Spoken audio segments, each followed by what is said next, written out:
అమ్మ వాళ్ళు వస్తున్నారు మంచిది తీయాలి తీరది మీరంతా కనిపిస్తుందమ్మా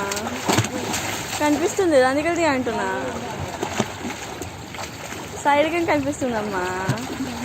సరే శాంతి ఉండే కదా పోదు అనిపిస్తుంది వీడియోలో అన్నా ఇవన్నీ నువ్వు